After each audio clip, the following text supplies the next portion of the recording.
Never get it all out until the angel comes and segregates the thing.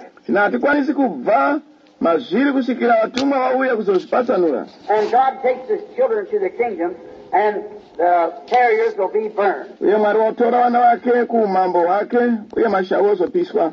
Notice those two vines. Cherechedzai zambirika miri. If we just had more time on this subject, but just to hit the high spot. Zvoshuva kuti dai tanga tiine nguva yakawanda panyaya iyi, asi tiri kungoda kurova panhongonya. So we can go right into praying for the sick in the next few minutes. Kuti tikwanise kuenderera mberi nokunamatira vanorwara maminitsi mashoma ari kuteera. Notice, their seeds grew together just exactly like God said over here also in the 13th chapter. Cherechedzai mbeu idzi dzakakura pamwe chete sezvakataura Mwari pano pachitsauko 13 of our text tonight of Matthew. chenyaya yedu usiku huno muna Matiyo. Let them grow together. Regai zvikure pamwe chete.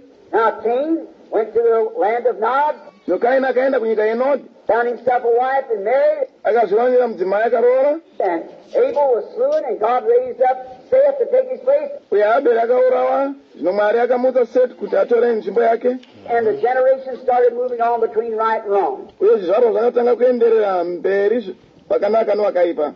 Now, we notice they gathered each one of them time after time, Zvino tinoona kuti vakaunganidzana mumwe nomumwe nguva nenguva, and God had to, it got so wicked that God had to destroy.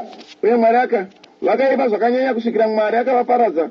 But they finally came forth unto both of those seeds, Asi dzakaramba dzichikura kusvikira mbeu idzi, the seed of discrepancy and the seed of God, mbeu yenyonganiso nembeu yaMwari, put forth their genuine heads. dzabudisa misoro yadzo chaiyo. And that wound up